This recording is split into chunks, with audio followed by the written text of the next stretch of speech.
मैं हूं एडवोकेट शक्ति कुमार शर्मा और स्वागत है आपका मेरे YouTube चैनल लीगल लवर्स पे। देखिए, वर्तमान समय में भारत में तलाक के मुकदमों की संख्या लगातार बढ़ती जा रही है। वैवाहिक संबंधों में यानी कि मैरिड लाइफ में किसी न किसी प्रकार से विवाद उत्पन्न होना, एक दूसरे से झगड़े लड़ाई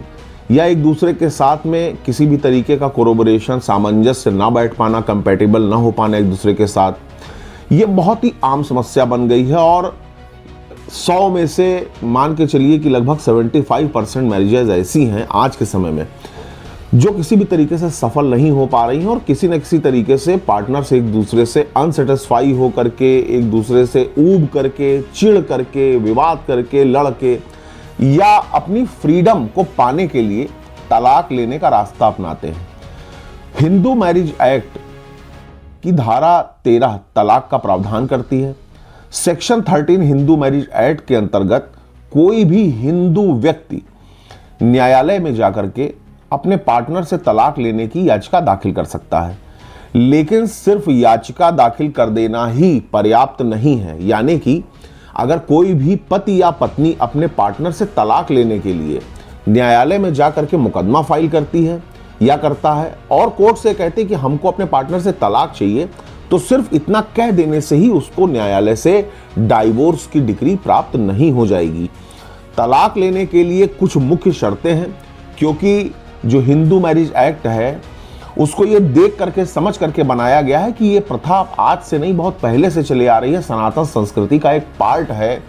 हिंदू विवाह। तो इसको यूं ही डिसॉल्व नहीं किया जाएगा। इसको डिसॉल्व करने के लिए यानी कि किसी भी पार्टनर को एक दूसरे से तलाक की डिग्री प्रदान करने के लिए कुछ बेसिक शर्तें हैं। सेक्शन 13 की कुछ बेसिक नीड है, बिना उसको पूरा किए, बिना उसको फुलफिल किए आप कितना भी एड़ी चोटी से जोर लगा ले, आपको आपके पार्टनर से तलाक मिलना संभव नहीं है। तो चलिए मैं आपको यह बताता हूं कि वो कौन कौन सी ऐसी बेसिक नीड है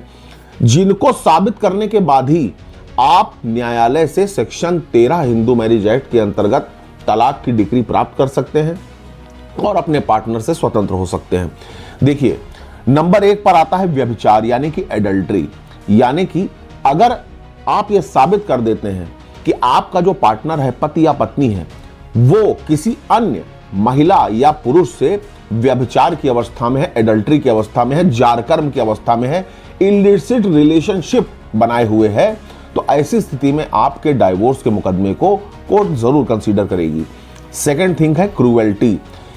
आपके साथ आपके पार्टनर का व्यवहार इतना ज्यादा क्रूअल होना चाहिए, इतना ज्यादा विभत्स होना चाहिए, हिंसात्मक होना चाहिए कि कोर्ट को यह लग जाए कि हाँ भाई, ये व्यक्ति इस महिला या पुरुष के साथ नहीं रह सकता, जीवन यापन नहीं कर सकता, इसकी खुद की जान को खतरा है या इसका जीवन एकदम पशु के समान हो जाएगा अगर इसको जबरदस्ती उसके साथ रहने दिया गया। तो ऐसी स्थिति में भी आपको डाइवोर्स की डिग्री मिल पाना संभव हो जाता है। नंबर 3 आता है परित्याग। अगर आपके पति या पत्नी ने आपका पूर्णतः परित्याग कर दिया हो,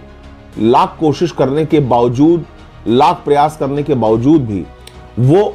अपने दायित्वों का पालन न कर रहा हो और आपके साथ रहने को भी तैयार न हो,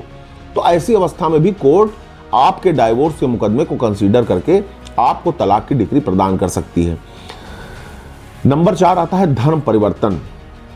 अब सपोज करिए कि आपने हिंदू मैरिज एक्ट का पालन करके शादी की, सनातन संस्कृति के अनुसार शादी की, और आपका पार्टनर शादी होने के बाद जाकर के अपना धर्म ही बदल ले, आपको जबरदस्ती फोर्स करे कि नहीं तुम भी मुस्लिम बन जाओ, ईसाई बन जाओ, किसी और धर्म में कन्वर्ट हो जाओ, तो ऐसी स्थिति में आप डाइवोर्स की डिग्री पाने के हकदार हो जाते हैं। आपको यह साबित करना होगा कि साहब, हम सनातन धर्म को मानने वाले हैं, हम हिंदू हैं और जबरदस्ती ये व्यक्ति मुझको कन्वर्ट कराने के लिए दबाव बना रहा है, मैं ऐसी परिस्थिति में इसके साथ नहीं रह सकती। तो इस अवस्था में भी कोर्ट आपको डाइवोर्स की डिग्री 100% प्रदान कर देती है। अगला नंबर है कुष्ठ रोग या किसी संक्रामक रोग का। यानी कि अगर आपके पार्टनर ने आपसे कोई चीज छिपा ली है कि उसको किसी प्रकार की पूर्व की समस्या है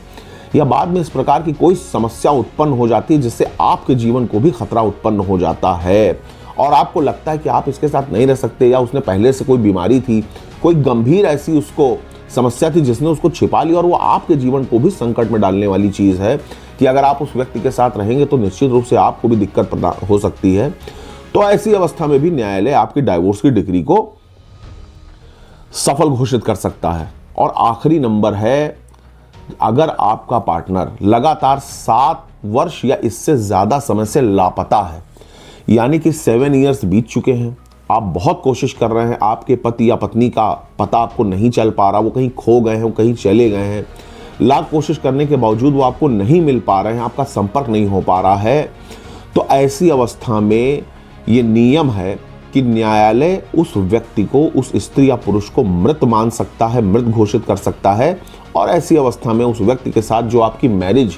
कभी हुई होगी उसको डिसॉल्व घोषित करके आपको डाइवोर्स की डिग्री प्रदान कर सकता है। तो ये बेसिक नीड्स हैं, इनको पूरा करने के बाद ही कोई भी पुरुष या स्त्री अपने पार्टनर से तलाक की डिग्री प्राप्त कर सकती है। धन्यवाद।